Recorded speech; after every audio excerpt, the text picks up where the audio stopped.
नमस्कार, आइमा मीडिया में आपका स्वागत है।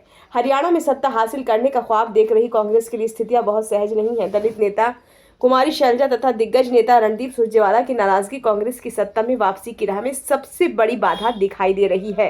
चुनाव के वक्त पार्टी के भीतर छिड़ा आंतरिक युद्ध पार्टी के लिए घातक साबित हो रहा है। कांग्रेस के लिए दिक्कत यह है कि उसकी वरिष्ठ नेता कुमारी शैलजा नाराज बताई जा रही हैं। भूपेंद्र सिंह हुड्डा को आलाकमान का ज्यादा समर्थन मिला है। यही कारण है कि कुमारी शैलजा हाशिए पर दिख रही हैं। इसी वजह से वो चुनाव प्रचार से भी दूर हैं। रणदीप सुरजेवाला भी नाराज दिखाई दे रहे हैं। हालांकि पार्टी कम से कम 10 विद्रोहियों को मनाने में भी कामयाब रही, जो उसके आधिकारिक उम्मीदवारों की संभावनाओं को नुकसान पहुंचा सकते थे। पार्टी प्रबंधकों को लगता है कि राज्य इकाई पर दबदबा रखने वाले पूर्व मुख्यमंत्री हुड्डा और वरिष्ठ नेताओं जैसे शैलजा और रणदीप सुरजेवाला के बीच एकता की कमी 5 अक्टूबर के चुनाव के लिए उनकी तैयारियों को प्रभावित कर रही है। दावा किया जा रहा है कि टिकट आवंटन के दौरान हुई अनदेखी और पार्टी नेताओं की अभद्र टिप्पणियों की वजह से कुमारी शैलजा नाराज हैं। इसी कारण वे कांग्रेस उम्मीदवारों के प्रचार से दूर रह रही हैं। कुमारी शैलजा की नाराजगी की वजह ये एक है कि टिकट आवंटन में भूपेंद्र सिंह हुड्डा को ज्यादा महत्व दिया गया। उनके करीबियों को टिकट नहीं दी गई है। आरोप लग रहा है कि हुड्डा के करीबियों को 90 में से 72 सीटों पर टिकट दिया गया है। कांग्रेस के सूत्रों ने बताया कि शैलजा ने अपने खेमे के लिए 30 से 35 सीटें मांगी थी। हालांकि कांग्रेस आलाकमान ने भूपेंद्र सिंह हुड्डा खेमे को 72 टिकट आवंटित किए। शैलजा नारनौल विधानसभा सीट से अपने करीबी सहयोगी डॉक्टर अजय चौधरी के लिए टिकट हासिल करने में भी नाकामयाब रही।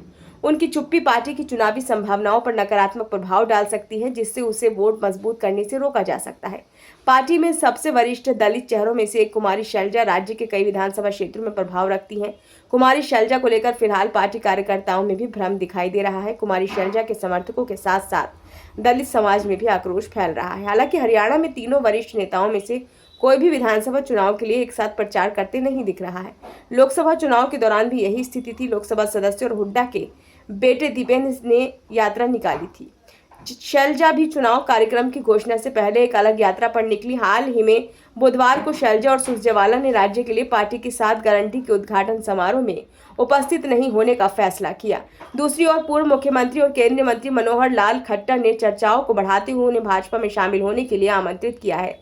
कांग्रेस के भीतर शैलजा की स्थिति अनिश्चित बनी हुई है, क्योंकि उनकी भागीदारी में कमी पार्टी में उनके भविष्य पर सवाल उठाती है।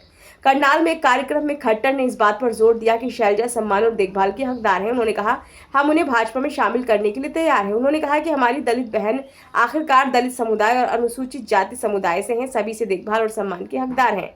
समाज में किसी को अपमानित करना वर्जित है। यदि कोई पंचायत में आपके विरुद्ध खड़ा हो जाता है तो भी उसे तवज्जो दी जाती है, लेकिन इसके बजाय आप सभी ने समुदाय को कोसा है, जबकि वे चुप बैठी हैं। समाज एक बड़ा वर्ग अब सोच रहा है कि क्या किया जाए और लोग इससे परेशान हैं। हमने उन्हें अपने साथ शामिल कर लिया है, हम उन्हें लेने के लिए तैयार हैं। ये वीडियो आपको कैसा लगा? अगर अच्छा लगा हो तो लाइक करें, कमेंट बॉक्स में अपने सुझाव दें। चैनल को अभी तक आपने सब्सक्राइब नहीं किया है तो कृपया इसे सब्सक्राइब जरूर कर दें।